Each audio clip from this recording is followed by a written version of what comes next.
Oke, keputusan jual itu gara-gara apa sih Pak? Apakah sudah menurut Bapak harganya sudah kemahalan atau apa? Kayaknya kan Bapak belinya juga bisa di fair price kan Pak? Mm-mm. Biasanya kalau mahal-mahal banget sih, kalau nggak terlalu sampai kemahalannya, itu biasanya saya masih hold gitu ya. Tapi kalau udah terlalu mahal ya saya lepas gitu. Tapi kalau cuma lebih mahal sedikit, selama dia masih oke gitu, nggak masalah.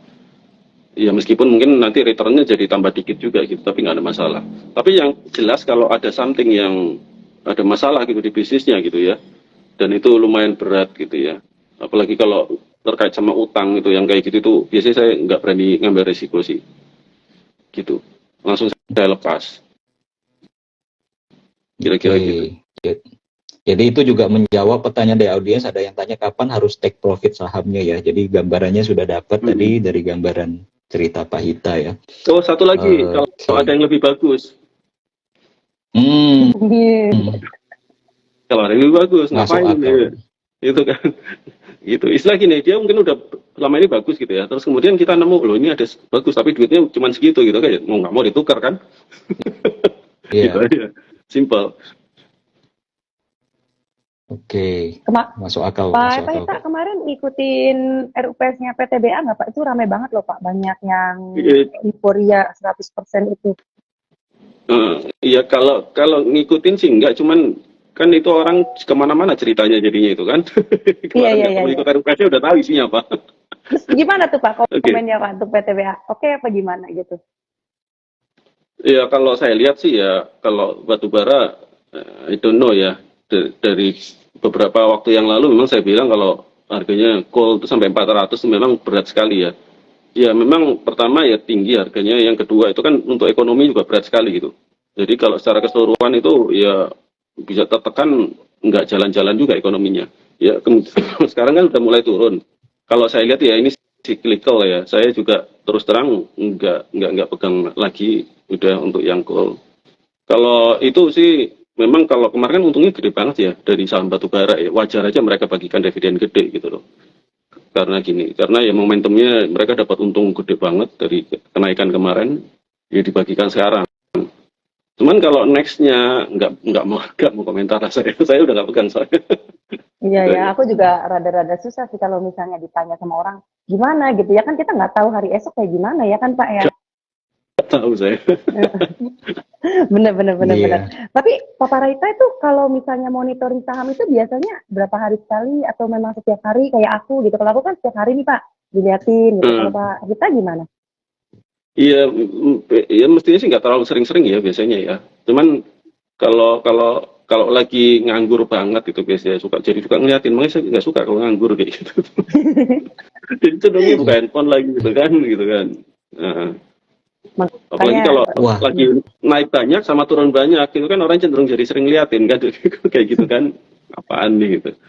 Tapi kalau saya ngeliat tuh kadang-kadang justru gini, biasanya saya kadang suka lihat tuh waktu saya lagi posisi lagi pengen nyari barang, mau beli saham gitu ya, karena mau nyicil gitu ya. Ya saya perhatiin aja ini mana yang saya beli hari ini gitu kan, blok gitu.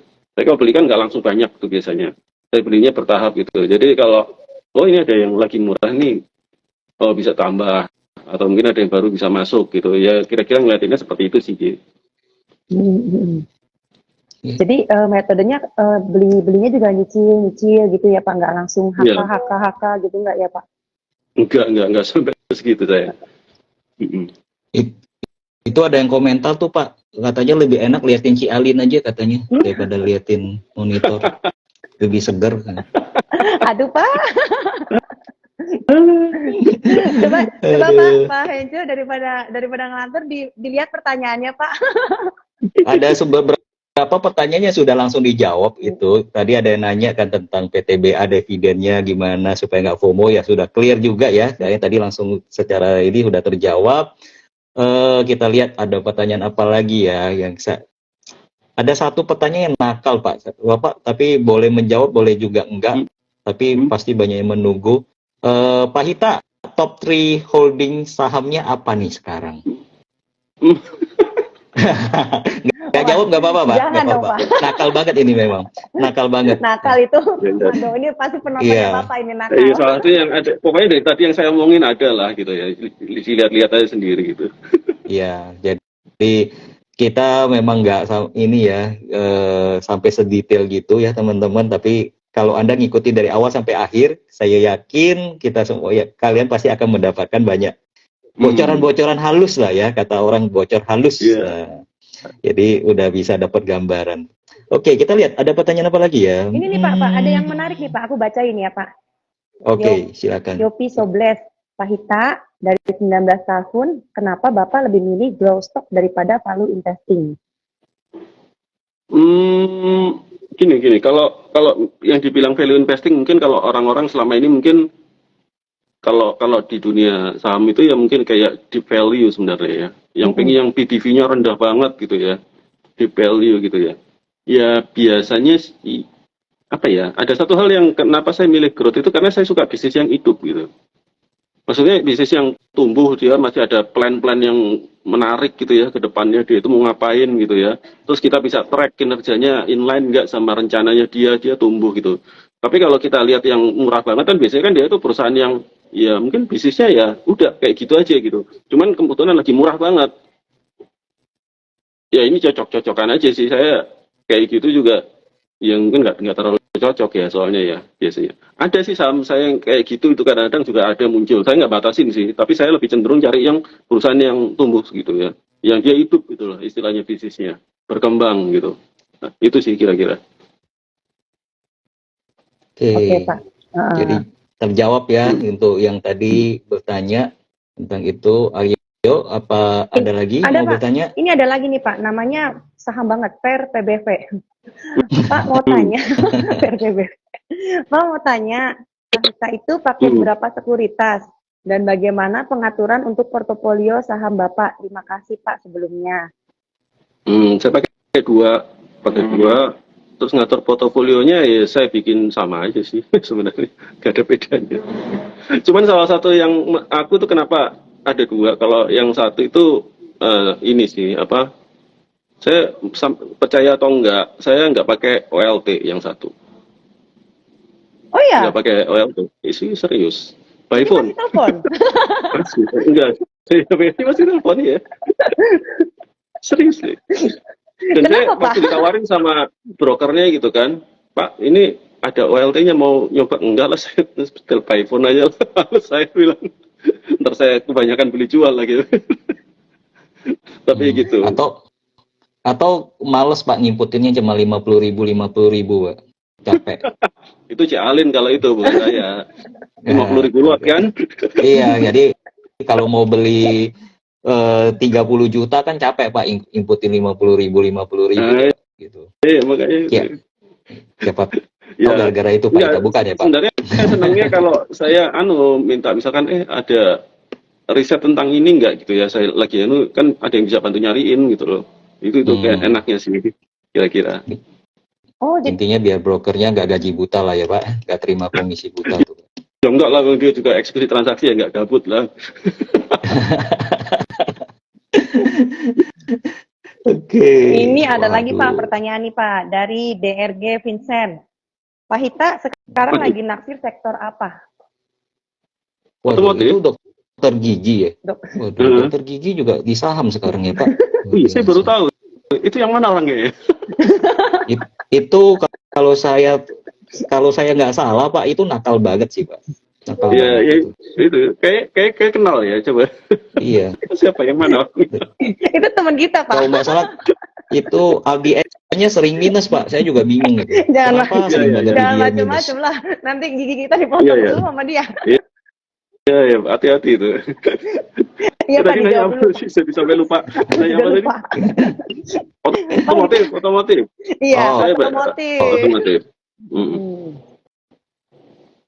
Ini ada lagi tuh, satu lagi tuh Pak, Mas Tidar.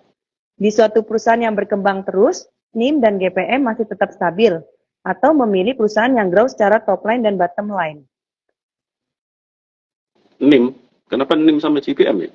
Nggak tahu Pak, itu pertanyaannya NPM seperti itu. kan nggak ada profit margin. Di Oh, suatu perusahaan yang berkembang terus, NIM dan GPM masih tetap stabil atau memilih perusahaan yang growth secara top line dan bottom line? oh ya, ya gini. Kalau orang kan kalau bilang kan memang net profit margin tuh harus bagus minimal 10% katakanlah meskipun nggak anu ya. Cuman pada dasarnya saya itu ada dua macam kalau saham. Ada yang growth yang benar-benar boring lah. Dia growth-nya kecil-kecil gitu ya, mungkin 15% gitu ya, 20%, tapi konsisten gitu ya setiap tahun gitu ya. Kalau perusahaan seperti itu, saya cari yang dia net profit marginnya stabil, gede stabil, ROI-nya stabil, jelas gitu ya.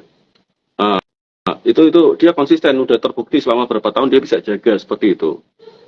Terus tapi kalau yang kedua ada yang growth atau mungkin bisa dibilang kayak momennya kemarin ya kayak pandemi gitu kan. Kalau kita lihat kan banyak yang jatuh itu, semuanya jatuh lah hampir hampir semuanya jatuh. Justru menariknya di situ. Kadang kalau kita cuma lihat, wah ini NPM terlalu kecil. Kalau perusahaan seperti itu kan nggak bisa dibilang gitu karena dia baru dari kondisi yang jelek banget gitu ya. Yang eh, kita kalau kayak gitu saya ngelihatnya dia ada improvement nggak? Biasanya nanti ROI-nya itu mungkin cuma 2%, 3%. Tapi next quarter kemudian naik ke 5%. Kayak gitu terus itu yang saya suka itu. Itu saya nyari yang kayak gitu juga. Selain pertumbuhan apa bottom line juga ya, bottom line sama itu yang apa yang atas top line-nya sampai lupa top line-nya gitu. Oke. Ini Oke, kayaknya pertanyaan banyak banget, Cialin. Kayak itu kalau kita ladenin terus, kita terusin, kayaknya kita akan baru selesai jam 3 pagi, Pak Ita. Tapi daripada nanti mata panda, mungkin kita harus tutup dulu masuk pertanyaannya, ya. Kita akan lanjutin dulu juga. Pak Ita, ini karena pertanyaan banyak, ini pasti timbul pertanyaan si Pak Ita ini ada ini nggak sih, Pak? Bikin ya kayak klub-kluban ya apa member-member premium seperti itu Pak, yang mungkin ada teman-teman di sini yang juga bertanya ada nggak sih Pak Hita ngadain yang seperti itu Pak, Nggak ada sih. VVIP-an misalnya Pak? Nggak ada. Nggak ada ya Pak, jadi benar-benar murni Pak Hita sharing aja lah ya apa yang Pak Hita tahu ya Pak. Oke, kalau gitu Pak, kalau saya lihat Bapak benar-benar enak banget untuk sharing, benar-benar tulus, benar-benar all out Pak. Pak, boleh nggak nanti kita SF House, kita undang Pak Hita, kita akan arrange satu waktu lagi yang mungkin waktunya lebih enak. Ya, kalau IG Live ini kan relatif terbatas ya Pak. Kita mungkin pengen ngadain nih jadinya offline nih. Mungkin lebih jangka waktunya lebih panjang, lebih santai gitu ya. Untuk event offline kita di SF House, Pak Hita bersedia Pak? Boleh. Boleh ya Pak? Iya, boleh. Offline ya? Asik. Offline, Pak, offline. Siap. Offline. Saya kok banyak fansnya Pak yang udah pengen langsung bertemu langsung, nanti minta tanda tangan. Saya termasuk salah satunya Pak. Nanti pengen minta selfie, minta tanda tangan. Banyak fansnya loh Pak, beneran. Ini banyak banget fansnya. Dari tadi saya lihat pesertanya tidak nurun loh Pak. Biasanya kalau saya IG live biasa menjelang akhir itu menurun. Ini audiensnya malah bertambah terus. Jadi fansnya banyak banget Pak. Jadi masih stay tune semua, luar biasa Pak. Jadi oke. Jadi teman-teman semua kita udah dengar sendiri dari Pak Hita. Beliau bersedia untuk nanti sharing lebih dalam lagi ya, karena saya lihat memang banyak sekali pertanyaan. Jadi kalau saya nggak cut kita nggak akan selesai. Jadi saya cut dulu. Ya tuh Pak Ivan Eka Putra, saya juga ngefans. Ya banyak. Ini semua yang hadir hari ini nih fansnya Pak Hita semua nih. Jadi pastikan nanti ketika kalau Pak Hita ngadain event offline, semua ikut, ajak teman saudara semua ya untuk ikut. Awas jangan kasih PHP ke Pak Hita ya. Biasanya kayak gitu Pak. Suka ada yang PHP Pak. Wah, mau offline nanti begitu diadain offline nggak ada Pak. Jadi awas ya, kita catat semua jangan PHP. Begitu kita nanti SF House ngadain eventnya, Anda segera daftar ya, segera ikut ya. Tapi gimana informasinya mungkin Ci Alin akan menginfokan nih, gimana Ci? Iya, itu jadi Pak Hita aku lihat baru launching buku baru ya Pak? Iya betul. Tadinya kan kalau nggak salah cuma 4 ya Pak, sekarang udah 5. 5 sekarang. Iya. lima buku ya. Jadi nanti kalau misalnya kita undang Bapak offline, Bapak bakal ngejelasin tentang value investing lebih dalam lagi gitu ya Pak ya. Hmm. Siap lah itu. Siap. Udah lama 5 saya hari terakhir 5 malam siap Pak. 5 Ya. hari 5 malam Pak. 5 hari 5 malam siap Pak. Kan 5 buku, satu biar ulas mendalam, satu hari semua Pak. Wani Piro itu. Wah. Saya suka Pak, saya suka. Enggak, kalau saya simpel aja, maksudnya nggak butuh waktu selama itulah. Wong saya cuma Iya. berapa lama juga cukup gitu. Bercanda Pak, bercanda. Kepala kita berasap juga Pak. Pak, aku 5 hari Oke, 5 Untuk malam oke. juga malah nggak bingung mau mau Pak. beli saham, waktu mau beli saham bingung ya. Kebanyakan jadi beli malah nggak bisa malah nggak ngerti sama apa yang dibeli, jadinya malah bingung kebanyakan yang masuk soalnya. Iya, betul. Betul. Overloaded Pak. Overload. Oke. Jadi kan nanti paling kalau misalnya kita ngadain event offline tuh di Cafe Quickie siapa yang di SF House yang di Green Lake ya? Green Lake ya Pak Hentur ya? Pak Hence? Betul, Green Yang Lake di City. Green Lake itu. Kalau nggak salah betul. kapasitasnya sih paling cuma 40 orang gitu kan Pak? Limited sekali. 40 juga. Ya, itu udah maksimal. Nggak bisa Betul. lebih Pak ya? Nggak bisa. Iya, karena keterbatasan tempat ya Pak. Jadi nanti teman-teman yang mau daftar dilihat aja karena kita juga kan mesti lihat kapannya gitu sama waktunya Pak Hita juga bisa kapan, sama booking quotation juga bisa kapan gitu. Paling nanti kita sistemnya nge-award tiket aja nih. Waktu pagi tadi aku juga sempat nge-award tiket tapi tiket yang lain Carliput Pak. Oh, Yuk, Nih. datang juga dia. Iya datang Carliput cuman nggak terlalu rame gitu. Jadi nanti paling di Masih Quickies kita mau dapat ngadain ya. Iya. event offline. War tiketnya 40 orang aja paling nanti link pendaftarannya teman-teman silakan buat nge-add IG-nya SF House ya.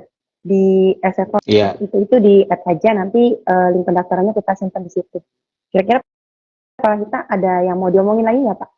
Kayaknya buat peneguhan gitu buat teman-teman investor nih yang pengen jadi value investor, tipsnya kayak gimana gitu. Ya memang kalau kita lihat berapa tahun ini kan agak nyebelin juga IHSG itu ya, nggak kemana-mana juga gitu ya. Tapi kalau dari pengalaman sih, kalau memang stock pick-nya bener gitu, ya mestinya sih masih bisa tumbuh lah, portofolionya bagus gitu ya. Itu kira-kira. Ya harus lebih jeli lah, karena kalau kondisi normal itu kan, ya kita kan memang beli saham apa aja bagus gitu ya. Naik gitu, tapi kalau lagi sekarang itu benar-benar selektif gitu ya. Terus kalau saya lihat sekarang itu kalau lihat PR-nya kan rendah-rendah gitu ya. Jadi ya masih ada potensi lah untuk bisa invest gitu masih. Terus yang terakhir yang saya pesan juga dari dulu sampai sekarang itu masalah mental ya. Jadi kalau hidup nggak cuma buat invest gitu ya. Hidup nggak cuma buat invest. Ya kita harus pikirin kesehatan mental kita lah gitu. Artinya jangan terlalu banyak lihat market juga. Jangan terlalu lihat noise gitu, itu bikin stres gitu juga gitu memang. Ya kayak Cialin lah, jalan-jalan kemana gitu. Itu sehat lah. Wah, kayak jalan-jalan gitu. terus Pak, jalan-jalan. Iya. Itu enak banget Pak memang. Itu sehat itu. Artinya banyak aktivitas ya apa aja lah. Yang penting itu pokoknya jaga kesehatan mental gitulah. Itu penting banget sih kondisi mental itu. Iya Pak, Itu kira-kira penting banget. Iya. Karena kalau mental nggak sehat, nanti mau pencet buy ke pencet sell Pak. Nanti itu bahaya Pak, itu kacau. Curhat. Iya, Sering nggak? curcol. Kejadian kayak. Iya. Sering Pak. Kayaknya semua orang pernah kejadian Pak. Iya. Mau pasang buy tapi pasang sell ya Pak. Itu jangan-jangan Pak Hita menghindari online trading, menghindari itu juga ya Pak. Tapi itu mungkin karena ini kayak war ticket juga itu, war FOMO. pas lagi buru-buru ya Pak. Wah, cepet. Nah, ini mesti belajar sama Ci Alin nih cara nge-warnya. Oke. Luar biasa banget Pak hari ini.